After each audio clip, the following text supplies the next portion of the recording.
Roll call, please. Absolutely. It looks like online. We have Andrew Chorney, Brenna Davis, Bryce Christensen, Cheryl Hartman, Christina Dewar, Alicia Buckholz, Erica Grindy, Kevin Heisler, Maddie Scott, Melissa Fisher, Micah Grimmett, Michelle Denman, Katie Fairbanks, and MCAT. In 206, we have Commissioner Slotnick and Strohmeyer, Carrie Powers, Allison France, Brian West, Annie Kathy, Ann Hughes, Jason Hauser, and Griffin Smith. Great. We have a consent agenda. Dave, what do you think? Anything you want to chat about? Comment on non-agenda? Oh, thank you. That's all right. I'm rusty at this. Any public comment on anything that is not on the agenda? I would move that we approve the consent agenda. Second that. All in favor? Aye. Okay. Eric has got our first one. All right, turn on my camera. Okay.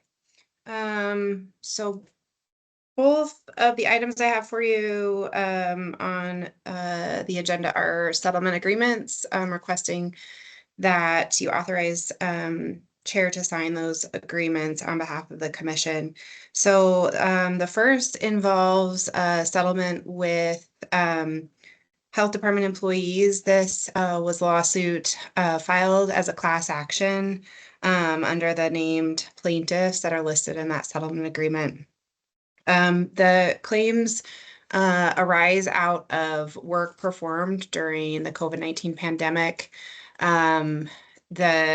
Probably the easiest way to describe this is during the time of the pandemic, we had employees who were working multiple positions. And so some positions were designated as exempt. Exempt employees are not eligible to earn overtime under the Fair Labor Standards Act. It's a federal act that does not authorize generally employees in managerial positions, but there is a whole wealth of analysis that goes into figuring out what positions are exempt. So these employees would be assigned to an exempt position, and then they would also be assigned to a non-exempt position, whereby they were eligible to earn overtime if they worked in excess of 40 hours per week. This is something that the county, and I would venture to say most government entities, are not accustomed to in terms of having employees bounce back and forth positions in these various status. We obviously stood up response to the pandemic very quickly, and our timekeeping system didn't distinguish between hours that were exempt and non-exempt. And so what happened is some of these health department employees were not paid overtime in accordance with both this federal law as well as with the Montana Wage Act that requires overtime to be paid.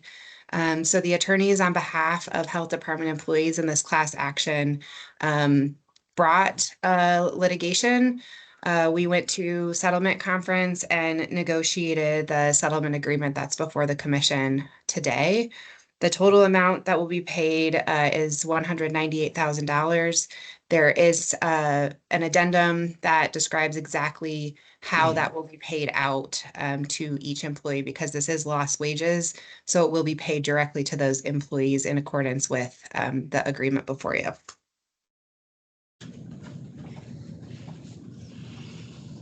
Great. Any questions? Seems to be item number 2, but we can do 2 and then. Oh, I'm sorry. It doesn't matter. You're on for both, so We will do, fine. we will do 2. I move, yes, Missouli? Yeah, I was wondering how many people were in the class action. Oh gosh, Griffin, I did not count before I got on, but they are listed, and I can send over a copy of the settlement agreement for you to see the total employees included. Thanks. Yep. We authorize the chair to sign the release and settlement agreement.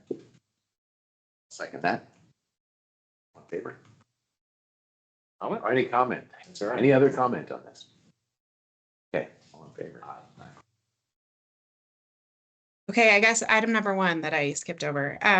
Another settlement agreement This arises out of litigation filed by David and Jamie Maldonado against Missoula County, in addition to the city of Missoula and the city of Billings. It arises out of an incident in August of 2022. Missoula County's involvement was through our 911 center, which took a transfer call from the Billings 911 center that resulted in a call out for services to the Maldonado residents. Underlying this is the call came into Billings. Billings identified that the Maldonados here in Missoula appeared to be where services needed to be sent. That ultimately came to not be true. And so the Maldonados in the middle of the night had law enforcement on their steps. And they alleged essentially emotional distress claims out of that response.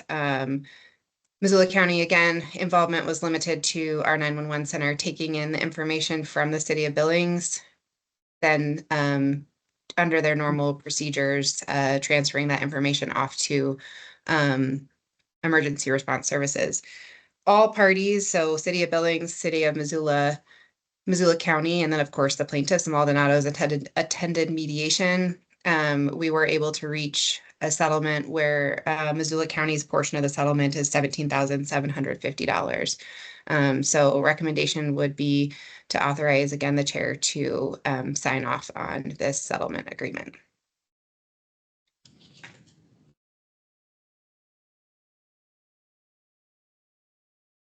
I would move that we authorize the chair to sign the release and settlement agreement. I'll second that and ask for any other public comment on this.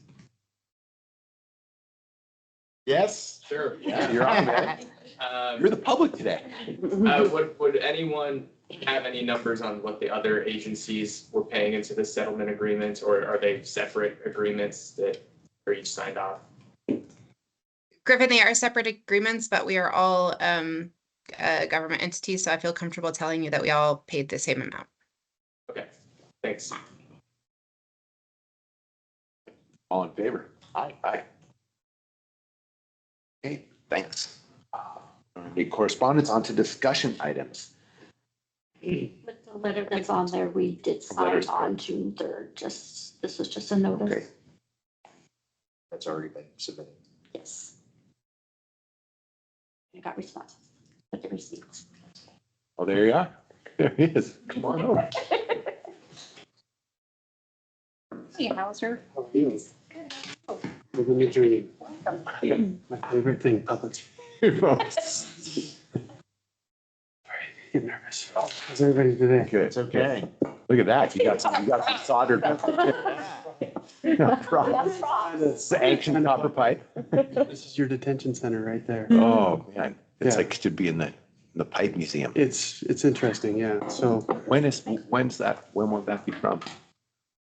this just got cut out about a month ago. I mean, like, when would that, like, early 2000s? This was installed original, so 1999 is when we opened up, right? So Yeah. roughly 25, 26 years ago. So it didn't, not lasting too long, but you guys can, I took the clamps off so you could see the actual holes in it, but there was 7. So when we have a leak, can't shut the system down, right? So we have to be very methodical about how we take that system down out there.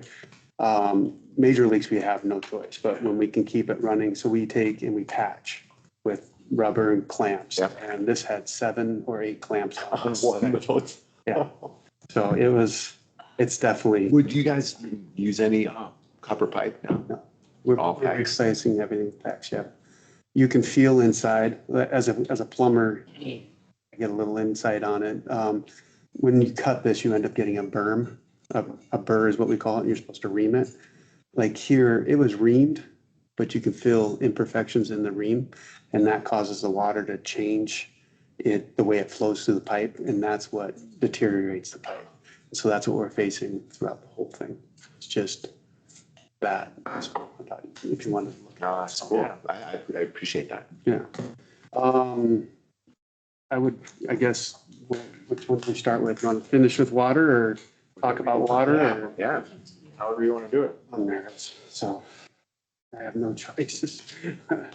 I kind of came up with a couple options for this. Neither of them are, if you ask me, awesome because they're expensive.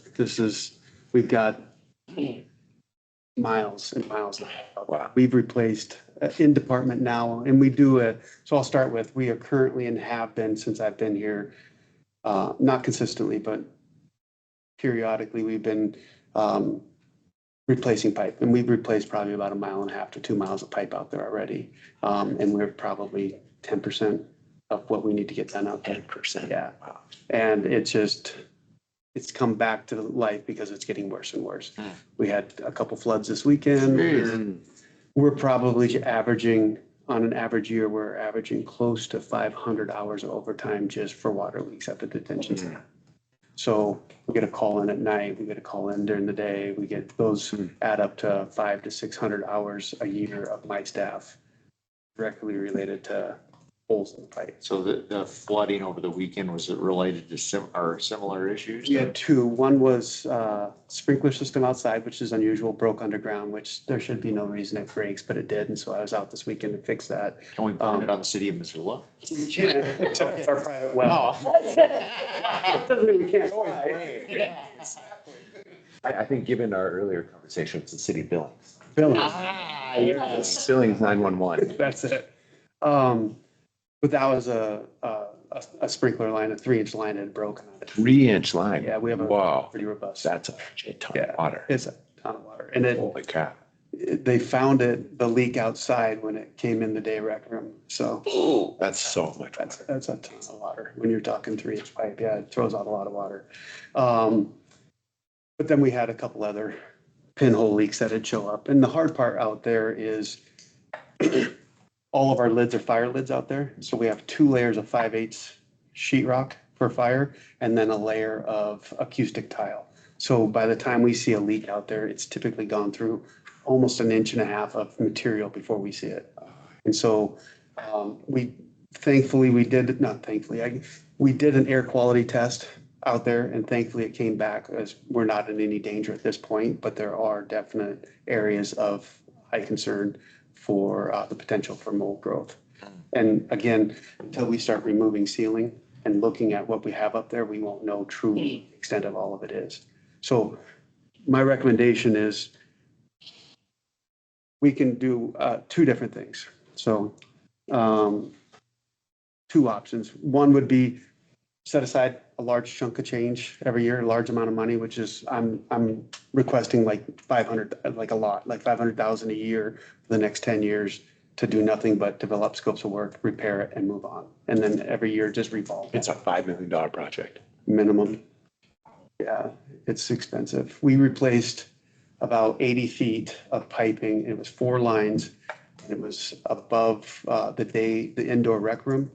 And we hired that out, and that after we sheetrocked and everything, it was those 4 lines ran us, don't quote me, but about $60K for those 4 lines, plus the sheetrock repair and the acoustic tile repair.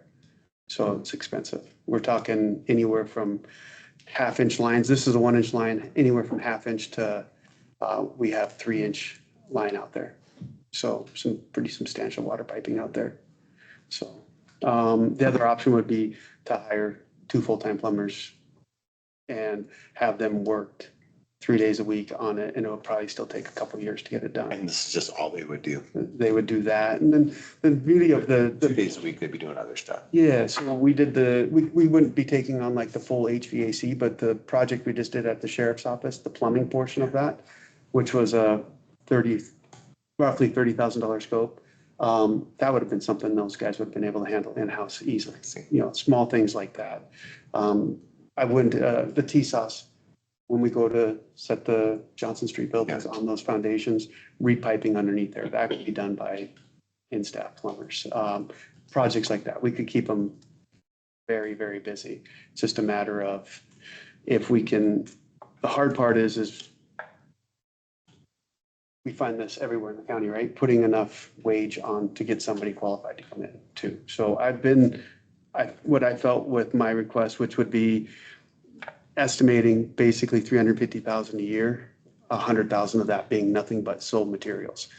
sheetrock, pipe, insulation, fittings, all the stuff that I need to make those repairs. And then the remaining would be wages. I feel like the wages are fair market value, but they're still probably a skosh under market. The benefit we have is people are getting, Security. yeah, security, and the people are getting hungry. I think it's slowing down a little bit out there for construction wise. So my last two positions I just put on PHC, when it was all said and done, before I closed the posting, I had 25 What were those? people apply for a PM. positions? I've never had more than, I'll say 4, but I think 3 apply at a time before. And I had 25 apply this time. Wow. Roseburg closing down and a few things Yeah, like that have yeah. changed that environment substantially. So So- $350,000 a year gets 1.5 FTEs. Two plumbers 2 plumbers and the materials. and 100,000 for materials. Yes, sir.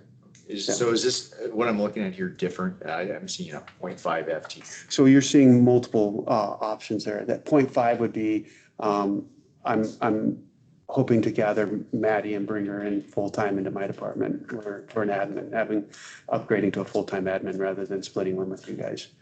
So that would be the 0.5. And then the 2 would be for the plumbers. And then another FTE would be to support Ethan and Sean in their department. So there's a few different requests in there.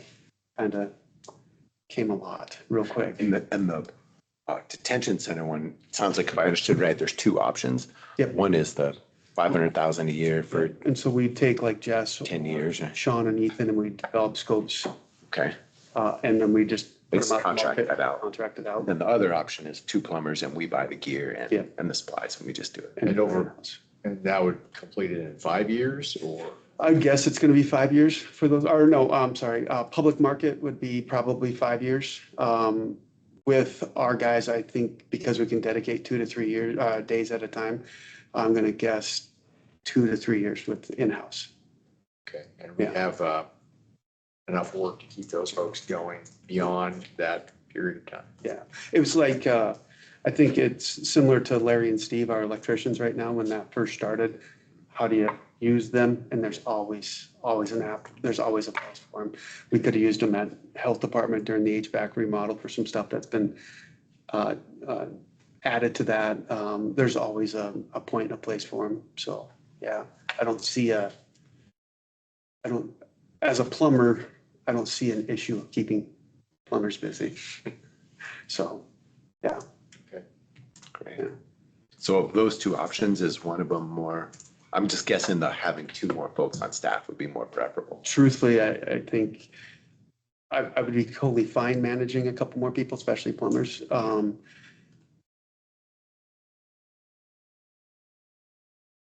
would leave that to you guys, I guess. I'm fine either way. The public, taking it to public is kind of nice too, because sometimes not always doing everything in-house is good for the community as well. I think economically for the community though, to do it in-house would be the most economical. Oh, that's good to know. Yeah, I really think Okay. having us do it would save a ton of money, but that's not necessarily always fair to some of the bigger shops around that Right. would use that work, So it's a hard thing to ask, so. Okay. Okay, Thanks. yeah, that's that one. I kind of touched on Miss Maddie. She's probably online still. Especially with Workday coming out and there's so much more front end stuff that needs to be done. It would be very advantageous. I'm obviously not using her half FTE to the extent of what we could use her. It would be very advantageous for the department to have somebody there to facilitate, to help us a little bit more with contracts and all of that stuff that we're not necessarily getting out of her right now because she's busy with everything. Yeah. So, yeah, that was pretty straightforward. Yeah. I did ask for, we'll talk about, Ethan and Sean. The construction management consultant position. It would basically be an equivalent to Sean working under Ethan. We used to call it Dude Solutions. It's now called Brightly. I don't know if anybody. Oh, I didn't realize it changed the name. Yeah, they sold out Brightly. And so our asset essentials, one of the things that we want to use with this position is we're not forecasting at all in my department for financial portions of what we could be using this for. Brightly gives us, there's a lot of information that you can gather to help forecast. This position would take on some of that work, take on some smaller county work. There's a lot of internal services that aren't being touched right now that we could be more efficient and I think it would help financially for Andrew and his team to be able to forecast a lot better than we are. It's a poor breakdown of the page and a half of what I've gotten written. So, but yeah, that's what that would be, I guess. So buying some of Brightly. It's not buying, it's diving into. So we have the access, we have that system, we have everything. We just don't have anybody that has time to actually Oh, I see. dive in Okay. and become familiar with it and actually start making it for us. So it'd be hiring somebody to manage a system we already have. Okay, and that person would work alongside Sean. Sean. Because I don't think, I mean, to start, yes, that position will take a bulk of its time will be diving into asset essentials and figuring out how to forecast for you guys and what you can say. We have a 10-year-old boiler and you can anticipate if you save this much money over this much time that you'll be able to pay it without having to go for a big chunk. And so there's a lot of that in there. And this person would dive into that to start. And then from there, we would also use them on small projects, whether they're internal projects or small projects. Like I'm working on the self-help law or self-help move or the front access, small projects like that we would have in-house. So I'm assuming you guys are active over at the fairgrounds. Yeah, a little bit. And we had a budget request from them come through about a week ago where they were looking at setting money aside to refinish the floors out there and some of the buildings. And we didn't have time to get into it then, but it struck me that, well, that's great that we're thinking ahead about the floors, but there's a lot of other stuff out there that equally, we don't want to be in the position several decades from now that we were in the position of a few years ago. We had decades of deferred maintenance. And that's what this position would help offset. Like, right, we can look at all of those buildings, look at this building and start assessing. Right. So they have tags on a lot of our equipment in all these buildings, asset tags. Asset tag 104 could be the boiler in the building or whatever. And then you punch up that and it'll tell you that the replacement cost is in 2030 would be this estimated this much and start forecasting how much to save for. It just does it all from everything. They'll even asset your sidewalks, your retaining wall, your grass, your outlets, wiring behind the wall, everything's an asset. So it all has an expiration date and they can forecast on all of that. But right now, I understand we don't have a person who's really on it. We don't have anybody that's ever driven into it at all. Okay. No, like, I mean, those guys down there, we're really blessed to have those guys. They are very dedicated. They're here close They to get- 50 hours a week every Get week. rave reviews. And I don't know how long I can drive them at 50 hours a week. This will help to offset some of that as well, to try and take some of the load off their plate. So it's because we are trying. It's just a matter of trying a couple hours a month versus, a couple hours a day is completely different. So. Yeah. And I think, unless you have more on that one, I don't know if it's my last one, but I was requested to put together an internal cleaning proposal for potentially bringing the cleaning in-house. Oh, really? And so Like security concerns partially, or? security concerns, there's a little bit of that. There's also there's a feeling that potentially we would have a little better quality control if we had it in-house versus having to always go out to a vendor. I should have probably, I apologize, I didn't print this. I should have just printed it for everybody. We're currently spending with Garden City for the buildings that I manage, we're spending about 50K a month. A month, yeah. Garden City's average wage with Fringe, what they are saying and what they're telling me it's about 28 an hour with Fringe, but what they're broadcasting when they are hiring, I know it's a terrible gentlemen, I'm sorry. It's right here. But they're posting it as a position at about 22.5 an hour. Working with HR and the union, we're looking at probably about 23.5 with Fringe an hour. So there's going to be some added cost for that. I feel like with the management staff we have currently in-house, myself, Brad, we can offset some of the FTEs that they have dedicated to the county. They've dedicated about 16.5 FTEs daily. I feel like if my increased FTE would be 13 for this. I think with 13 people, we could probably manage the cleaning in-house and be more efficient. They do a night shift. I would eliminate the night shift. I would do like a 5 to 1:30 and then like a 12 to 9:30 shift or 1 to 9:30 shift. Try and split it so my managers and staff would be on at all times. We would have more people during the day for events that pop up throughout the day where we could spot hit people a little bit better. I put together a basic cleaning supply list along with a list that would tell you what we should anticipate spending on each piece of that equipment. So the upfront costs would be more than what we pay now. But I think long-term, I would be pretty close. I don't think I can do it for the same cost, but I think it'll be pretty close for in-house. So, And the gain would be in quality. quality and quality control and being able to have a little bit more control over where people are at and how we do it. I think the other benefit too is every time we add a building, we're about to add sheriffs. Yeah. Sheriffs is, I can guarantee is going to cost us $3 to $4 grand a month more. So that 50 grand is now 54 grand. We can take on a little bit more for less. Does that make sense? Yeah. We can expand easier, kind of like we have in my department, right?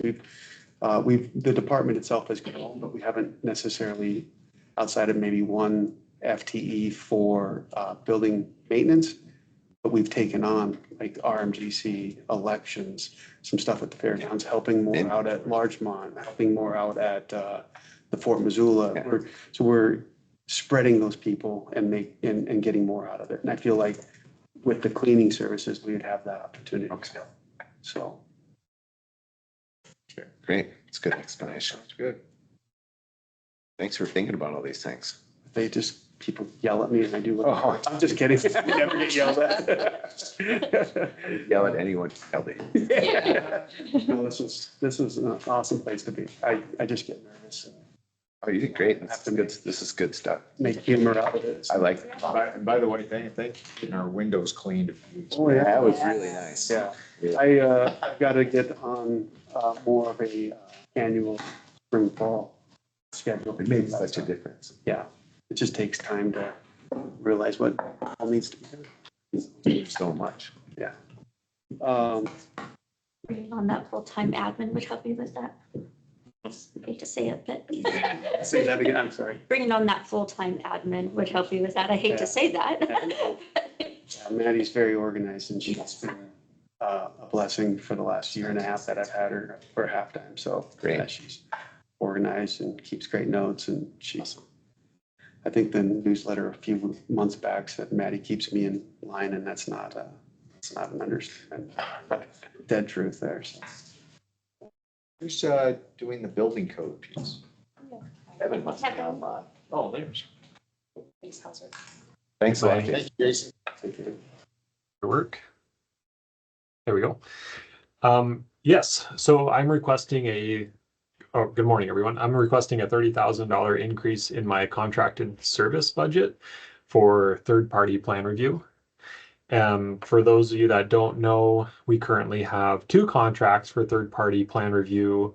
And what that does for us is larger commercial plan sets, we will sub out to them to review the mechanical, electrical, plumbing, and architectural, occasionally structural components of it as well. And so it helps with bottlenecks. Those large plan sets take quite a while to get through. And we're very residential heavy. And so it helps alleviate bottlenecks and then backlog. And so I'm just kind of forecasting ahead, speaking of forecasting, that we are going to have more commercial plan sets coming in as the Y begins to develop. And so I'm just requesting an increase to make sure I have some cushion in there so I don't hit that ceiling of 50 grand. Kevin, can we increase fees to cover these costs? So how these costs work, so when we intake like a commercial plan set, we get evaluation from an architect or an applicant. And so say it's like a $5 million project. So we have a chart we use from the International Code Council to set our plan review fee, which is typically 30% of the building permit fee.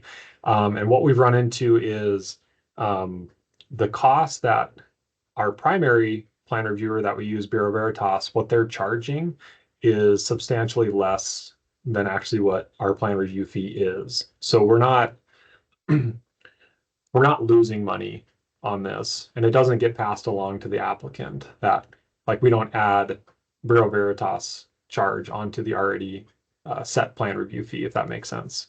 So I don't think we need to increase the permit fees to answer your question.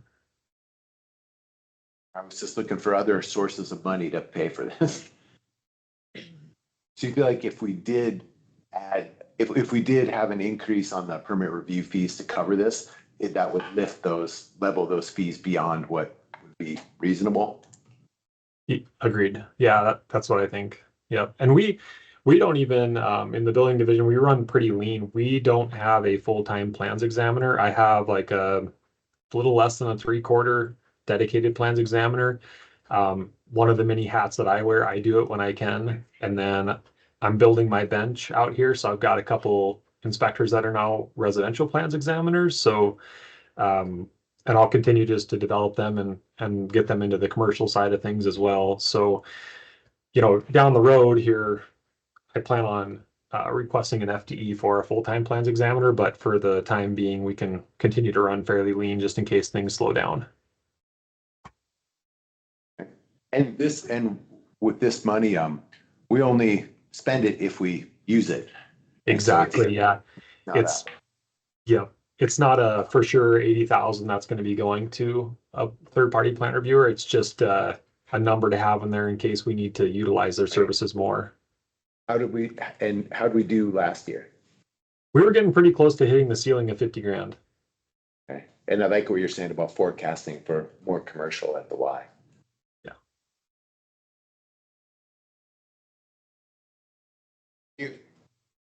Yeah. Thanks. I think we got it. Yep.